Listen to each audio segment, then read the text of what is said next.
Hello, this is Margo Rose of Body Aware Grieving, and I'm going to want to do some written versions of this next topic. It's about supporting a mourner. Two of my friends recently have mentioned that there have been sudden death of somebody close to them. One of my friends, his wife just died at age 31 unexpectedly of a fall of an accident. And one of my other girlfriends has a housemate, and the housemate's boyfriend, within the same similar period as this other death, the housemate's boyfriend had died also. So these two people who are my friends are immediately in this position where they're supporting a mourner. They have this person who they're close to who's going through just the really surprised and initial stages of grief. And I wanted to talk a little bit more about some of the suggestions of how to be a supportive person to a primary griever. And I think I would divide it first into three categories. I think the initial category, and certainly within the first few days and weeks of a sudden loss like the two that I've mentioned, is the person's in shock. And if you're trying to support somebody who's in shock and dealing with just literally probably being sort of grief-struck, some of the immediate ways of being supportive are to make sure that their physical care needs are being met. I mean, truly something as simple as, has this person had anything to drink? Has this person had anything to eat?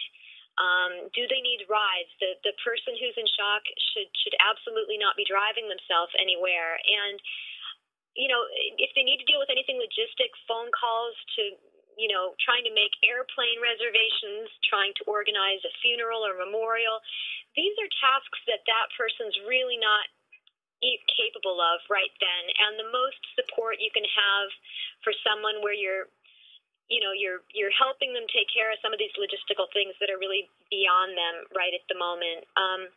The second stage of what I would call, I want to call it a stage of grief. Those names already exist and are applied to other things. But after somebody's shocked, they're often very, very overwhelmed, and this could very much be within the month and year after a major loss. A person can get very overwhelmed very, very easily. They've tried to resume some of their daily activities. If they're people who work, they've probably tried to go back to work. If they're parents, the kids want to kind of get on with a daily life that makes sense to them. And certainly within the second period, basically, where the person's trying to go back into a normal life and lifestyle when they're still responding to grief, and they're almost more awake. It's almost more painful to not be in shock because now you're understanding what's happening and your feelings come back, and you're starting to just often get more sad, get more easily depressed. A person might get much more irritated more easily, and it's because they're overwhelmed. They're probably overstimulated. Signs that a person is in this kind of stage, just even small choices might really take forever. If you go to a restaurant with a person and they just can't figure out even what kind of bread to have on a sandwich or something like that, you kind of have an indication that this person's overwhelmed. They're just not as functional as they're used to be. So at that point, part of what's upsetting to people is that their daily responsibilities have resumed when they're not ready for them yet. And so some of the ways to help a griever in this other phase is to really try to take some of their responsibilities off their hands. If you can babysit for them, if they've got kids, and help their kids sort of spend some time with somebody who's not as upset. You know, the kids need to, be with people who are a little more kind of part of daily life and able to get excited about things and happy about things than, this person who's just had a major loss might not be able to produce that kind of, behavior and role modeling of just what a happy moment is like. The kids might need that. Groceries and cooking, it can't be overstated how important healthy nutrition is, and a person might not want to cook. They might not want to be in the kitchen for themselves. And if you can find ways to, do a food rotation program, if you know other people who are friends with them, just ways to get creative, to think that just these ongoing daily things, even laundry and house cleaning, if you have money and you could, and maybe the person who's going through this doesn't have as much money, if you just paid for a cleaning person or a cleaning service, to come in, once a month, a couple times a month. And if that's just one whole category of thing that griever doesn't have to deal with, that would be really, really helpful to them. The other group of things that happens a lot the first year after a loss is there's all this administrative hassle that is just frustrating on a good day. Credit card bills keep coming to the person who's deceased, dealing with insurance, dealing with trying to get money out of different accounts that have been related to retirement funds, different kinds of legal battles, different kinds of probate battles. All those things can be happening in this period when a person's just so raw, and so if somebody can sort of help take over some of these administrative hassles, talking to the insurance company, talking to the different companies where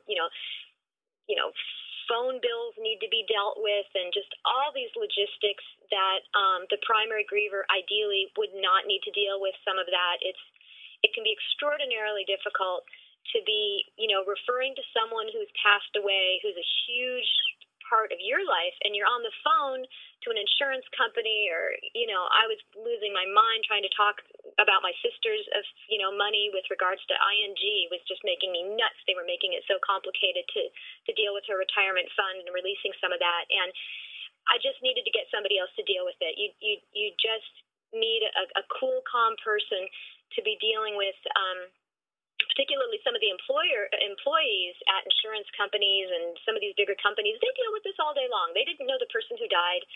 They deal with this thing all day long, the claims or whatever's happening. So definitely help that person out and take some of those responsibilities off their plate.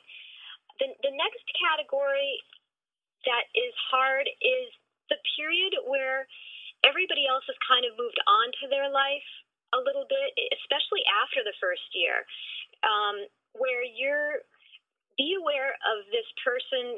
If somebody's lost their husband, their wife, their father, it'll be years if they were close to this person before they've really gotten all the way adjusted to this person being gone. So usually when somebody passes away, immediately everybody tries to call and write and be consoling and offer to, you get a ton of offers of support and care and attention about this important change that's happened in your life, but you get more of that right off the bat when you're actually least capable of even comprehending it.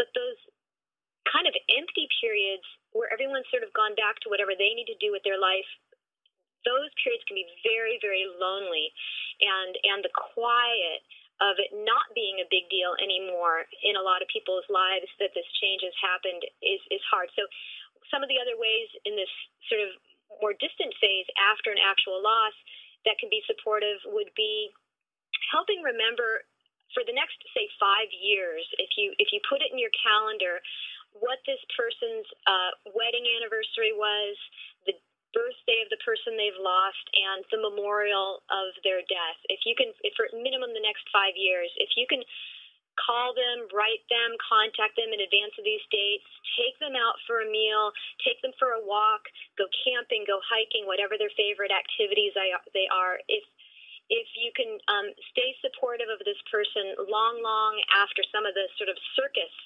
of the memorial and the funeral is past, then that's when the person can really take in the love you're trying to express to them, and they can really appreciate that you're helping take care of them for the long time, for the long term. So anyhow, I'll have a written version of this coming up, some version of that, but to get this out quicker, a little bit of audio, those are just some of the ways that you can support someone who's going through a sudden, in particular, grief experience. And if you have other ideas that you can add to this, I would be super glad to hear them. That's definitely what Body Aware Grieving is all about. It's here for all of us to co-create together by sharing our wisdom and finding ways that we can pool our resources of what we've experienced, and we can all come out a little bit ahead. So best wishes to you, and love to hear your ideas. Take care. This is Margo Rose.